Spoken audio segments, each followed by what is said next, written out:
most people grossly underestimate just how hard even a seemingly innocuous aftermarket modification can take your 4x4's new vehicle warranty and hurl it emphatically under the bus. After this video, you will not be able to claim that you had absolutely no idea that such a thing could even happen.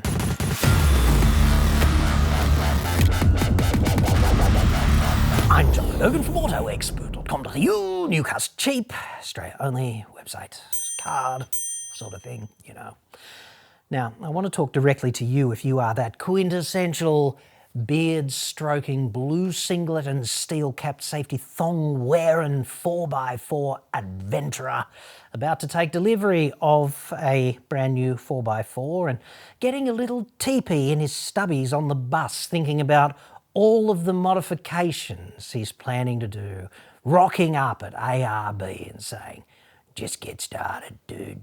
I'll tell you when to stop," kind of thing, because, you know, standard vehicles are crap. Just ask the 4x4 specialist media. You gotta make them right before you can drive them across the Simpson or to Cape York or Dingo Piss Creek, wherever. Now, I'm not going to name the dude who just emailed me in this world of shit, basically, and I'm not going to name the product that he fitted either, except to categorise it for you. I'm not going to name him because his life is crap anyway. He's looking down the barrel of this massive repair bill with no customer support, basically. And I'm not going to name the company either because small companies can still sue you for defamation in Australia, and that's not something I would enjoy, I'm tipping. So we're going to go nameless and nameless on this one, but it does have a great deal of relevance to you if this is a rabbit hole that you think is worthy of investigation and, you know, you want to turn up at ARB and go, "Just get started, mate. I'll tell you when to stop," kind of thing. So our nameless hero on this one goes, "I bought a 2018 BT." So that's the rebadged Ford Ranger previous generation from Mazda, right? "It has done 44,000 Ks. So he's only driven it like since 2018, so about 5 years. He's driven it a bit over 8,000 Ks a year. Need to get out more, dude. "It is still under warranty. It cracked piston 5. I've now learned 4 out of 5 injectors have failed." That's bad. "Mazda have denied the claim as the vehicle was fitted with a throttle controller. The vehicle is manual and Mazda are saying the throttle controller caused the failure. Mazda won't talk to me and everything has to be done via the dealer. Any advice you give me could be appreciated." Right. Go back in time, dude. Do it as a priority. Don't fit that fucking throttle controller. Of all of the modifications that you could possibly do to a 4x4, a throttle controller would have to be among the most useless. Like, there's really no benefit, and as you will see, there is a hell of a lot to lose, right? Now, I've seen the writing on the wall for this dozens of times over the years, and I've had the emails from people at their wits' end because they are going properly under the bus, okay? Mazda's not going to help because they're going to claim that the modification caused the failure, right? And the throttle controller dudes, they're not going to help because they're going to say, "It wasn't us." And you're going to be in the middle, and that's never a pleasant situation, right? So essentially, you're going to be in a bit of a three-way, aren't you? But it's not going to be like at the last office Christmas party, dude. Quite the opposite, right? Modifications are a choice, and I know I often seem anti-modification, but I'm only anti-modification because people do this wrong. They treat modifying the vehicle as an absolute priority, like it's something you've got to do before you can drive it up your own freaking driveway, right? And nothing could be further from the truth.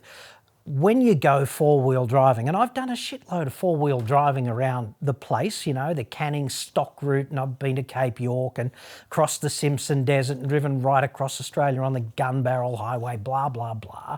I've done heaps of that stuff, and I'm amazed at how far a standard four-wheel drive can go. how capable they are out of the blocks. Like, yeah, you could change the tyres, and if you change the tyres from a highway biased set of tyres to a more off-road biased set of tyres, then you'll probably go a lot further. And for many people, that would be the only modification they ever need to do, right? So the weakest link, therefore, with most 4x4s is the nut hanging on to the wheel. It just is. That's the thing holding the vehicle back apropos of its capability off-road. It doesn't need mechanical modification, it needs a frickin' software upgrade. And I note the same thing happens at racetracks right around the country. You've got all of these dudes who need to make their car faster, and they spend thousands of bucks making their car potentially faster. But in its current state of trim and tune, the driver is unable to milk it for all it's worth at every point on the track. So obviously the easiest way to go faster around the track is software upgrade.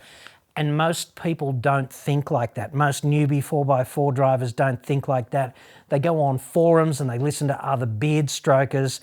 They get bad advice from people who can't really do it either. And that's why I seem anti-modifications, because frankly, modifications are a freaking last resort, dude.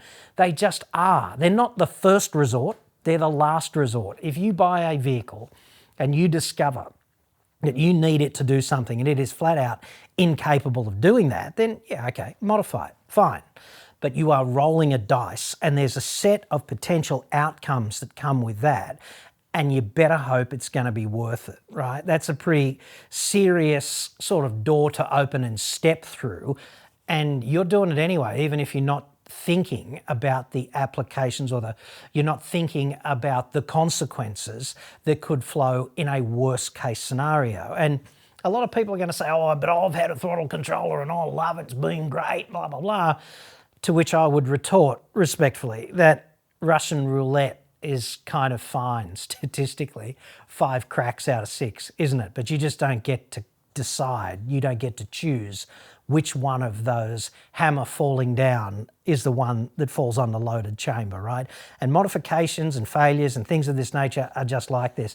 The other thing I'd suggest is that Mazda probably doesn't know for sure that the failure of the engine is due to the throttle controller, but they are in the Goldilocks position to claim that. And they haven't engineered themselves into this position. You've done it for them by fitting this throttle controller that you absolutely did not need. So this is a game of Russian roulette, and our hero today has played it, and unfortunately for him, the hammer has come down on a loaded chamber. And I'd suggest that, much closer to the bin this time, it's like, this particular controller probably costs like 500 bucks or something, I guess. And that's not very much money, but that's not actually the price, is it? As you can see, right? The price of this modification is the evisceration of the warranty and the staggering cost of a replacement engine, which is going to have to be like a brand new engine, 20 grand, I guess, ballpark. And that's fine. Like if you've got 20 grand just sitting there all dressed up with no one to blow, then fantastic. Just blow it on a new engine, dude. Enjoy. Don't put the throttle controller back though. Most of us don't have that though. And it's all you're going to get after you spend the 20 grand is like the car that you had before, isn't it? It's not like a major upgrade. You're just going to get a car with a working engine again. So I have seen manufacturers do this all the time. So they go, nah, it's that modification. And the aftermarket dude goes, wasn't our product. Our product's fine. That engine just failed, or that transmission just failed, or that turbo just failed, whatever. I have even seen a manufacturer jack up and refuse to do the consumer law warranty thing over a light bar. They said the turbo failed because you fitted a light bar and it occluded the airflow through the intercooler. Now, I don't know if that's bullshit or not, but the problem for you as the bunny with this issue, like there's 3 parties to this deal. There's the aftermarket guy and the car maker and the dude who owns the car with the blown up engine. And I'd suggest that only one of those people actually has a problem, and it's dude with the blown up engine. The other two parties, their main objective is generally in this situation to deny any liability. And then that puts the burden of proof back on you, doesn't it? You have to prove which product was defective, leading to whichever failure, and then you have to go to court and get a judge to agree. And this process could cost you $10,000 to $20,000 and take a year, which is a long time to be without your 4x4 because it's got a blown up engine, even if you don't drive it very much, right? So this is kind of the situation you're in all the time if you don't get good faith buy-in from a car maker or an aftermarket dude to look after you. If it ends up a dispute, it's just a bastard because there's a complete imbalance of power. The other two parties don't have a problem. You're the only one who does. They've invariably got deeper pockets than you, and they can afford to wait for eternity, whereas you need to get your car fixed. And this is the real price you pay when you modify your 4x4, because it eviscerates your warranty in practice. If you want to hire a lawyer, and then you want to hire an expert witness who can do whatever they need to do to investigate the cause of the failure of your engine, and they can present a report to the court, and then if a judge agrees, they could get a settlement for you. But this is a long, laborious process for you, and it's also going to suck out your soul and leave you a fucking withered husk, isn't it? And here's the other thing, right? You could spend your 10 to 20 grand and wait a year for a verdict, and you might lose, right?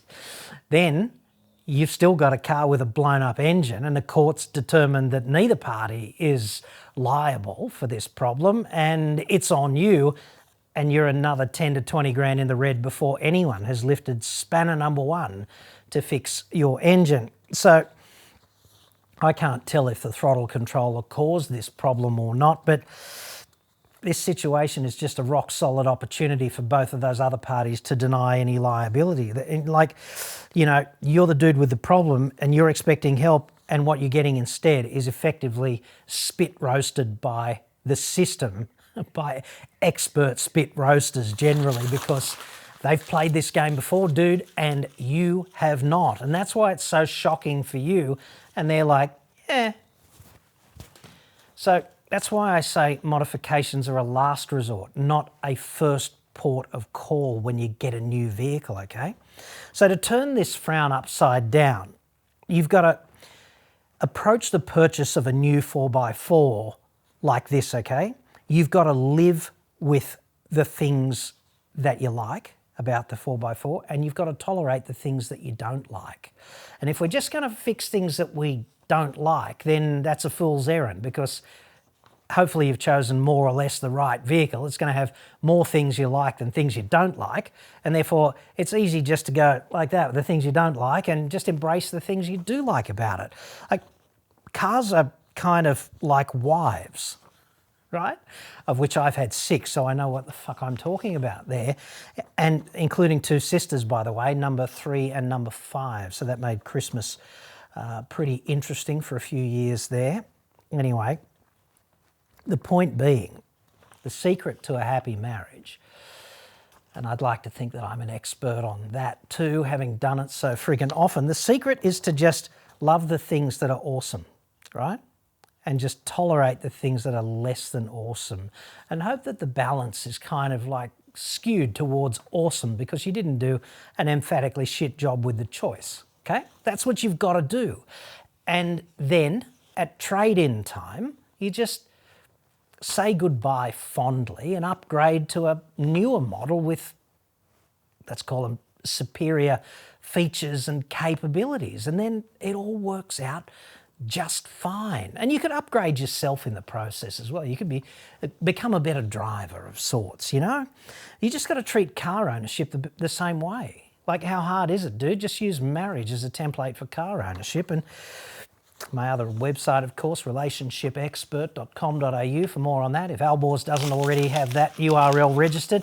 Now, if you're in this position, this unfortunate Stanley Kubrick Full Metal Jacket-esque position of living in a world of shit with a throttle controller stuck to your blown up engine and both sides going, that's not us, then what you've got to do is this. You've got to say, I'm going to blow $350 talking to a lawyer.